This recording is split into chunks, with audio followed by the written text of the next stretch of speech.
Hi welcome to Shri Mallika's kitchen. ఈ ఛానల్ని ఆదరించిన ప్రతి ఒక్కరికి మా హృదయపూర్వక నమస్కారములు.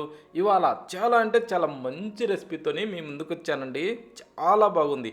ఒక్కసారి ఈ విధంగా మనకి బ్యాచులర్ స్టైల్లో ఒక్కసారి ఫ్రై చెయ్యాలి కానీ టేస్ట్ మొత్తం సూపర్ అండి. ఇలా చికెన్తోని ఒక్కసారి ఈ టైప్లో ఫ్రై చేస్తే నచ్చని వాళ్ళంటూ ఎవరు ఉండాలండి. ఈ విధంగా చేస్తే ప్రతి దానికి కాంబినేషన్ అదిరిపోద్దండి.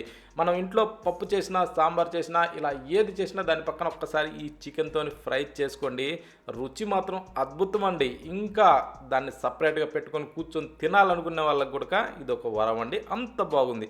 దాని గురించి మనం చికెన్ తీసుకొని ఒక బౌల్లో వేసుకొనేసి దాంట్లో కొద్దిగా సాల్టు పసుపు ఇవి రెండు వేసేసుకొని దాన్ని ఇప్పుడు బాగా కిందకి మీదకి తిరిగేసుకుంటూ ఇలా ప్రతి ఒక్క ముక్క కూడా అతుక్కునే విధంగా ఇలా పిసుకుతూ బాగా కలపాలండి.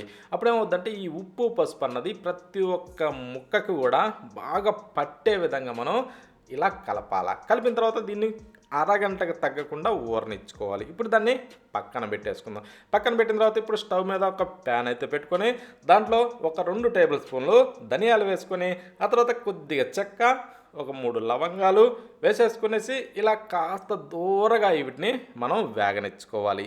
ఇలా దూరగా వీటిని వేగనిచ్చిన తర్వాత ఇప్పుడు మనం దీంట్లోకి ఏం చేయాలంటే స్టవ్ ఆఫ్ చేసేసి చల్లారనివ్వాలండి. చల్లారిన తర్వాత ఇప్పుడు ఒక మిక్సీ జారీ తీసుకొని ఆ మిక్సీ జారీలో ఈ ఫ్రై చేసిన వాటిని వేసుకోవాలి.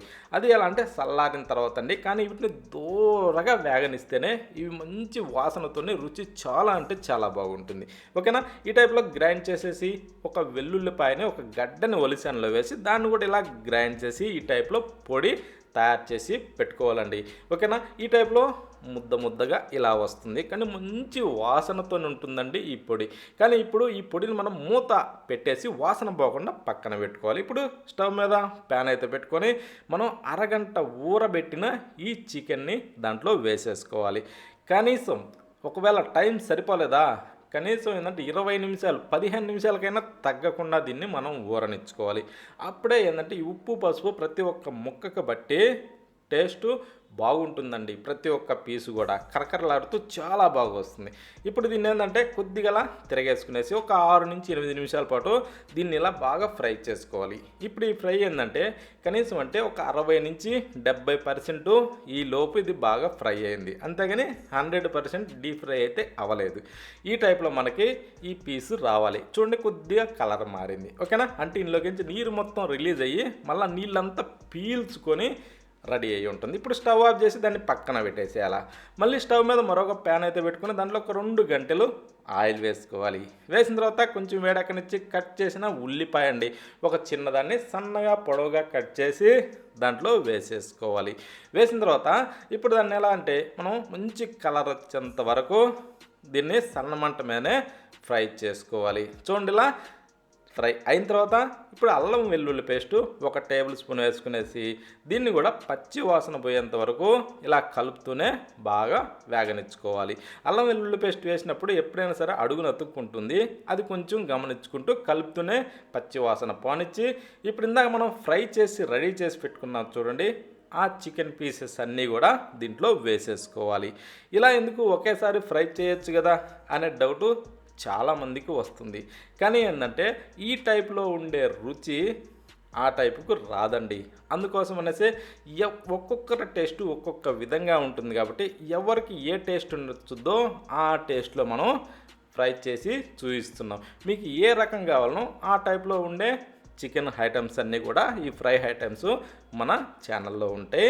ఇప్పుడు దీంట్లోకి చీరిన పచ్చిమిరపకాయలు ఒక పిడికెడు కరివేపాకు కూడా వేసేసుకునేసి ఇలా తిరిగేసుకుంటూ దీన్ని మనం కొంచెం బాగా ఫ్రై చేసుకోవాలి.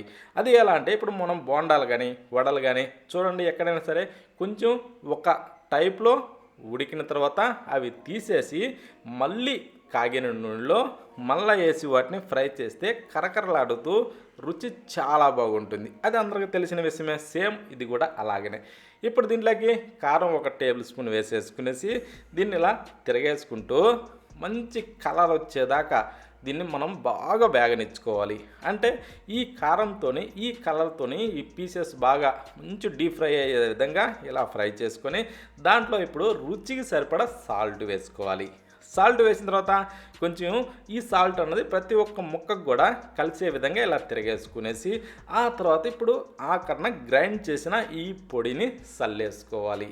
అంటే ఇందాక వెల్లుల్లిపాయలు ఇవన్నీ మనం గ్రైండ్ చేసాం కదండి, ఆ గ్రైండ్ చేసిన ఆ పొడిని దీంట్లో వేసేసుకునేసి దీన్ని కూడా ఇలా తిరగేసుకుంటూ ఒక 2-3 నిమిషాల పాటు, అంటే 2 నుంచి 3 నిమిషాల పాటు ఇలా తిరగేసుకుంటూ ఈ ప్రతి ఒక్క ముక్క కూడా ఈ పొడి బాగా అతుక్కునే విధంగా ఇలా సన్న మంట మీద ఫ్రై చేసి చూడండి, ఈ టైప్ మనకి రెడీ అవుతుంది. ఈ విధంగా మనం ఒక్కసారి ట్రై చేయాలి, కానీ రుచి మాత్రం అద్భుతం అండి. కరకరలాడుతూ ఎంత బాగుందంటే ఈ చికెన్ ఫ్రై అంత బాగుందండి. ఈ చికెన్ ఫ్రైని ఒక కూర పక్కనే కాదు, రైస్లోకే కాదు, బిర్యానీలోకి కాదు, ఇలా దేనిలోకి కాకుండా కానీ ఖాళీ ఒక బౌల్లో వేసుకునేసి టీవీ చూస్తూ టైంపాస్గా కూడా వీటిని కొరుక్కొని తింటుంటే అసలు అంత అద్భుతంగా ఉందంటే అంత అద్భుతంగా ఉందండి ఈ చికెన్ ఫ్రై. ఇలా చెయ్యండి, మీరే అంటారు సూపర్ అని. ఓకేనా?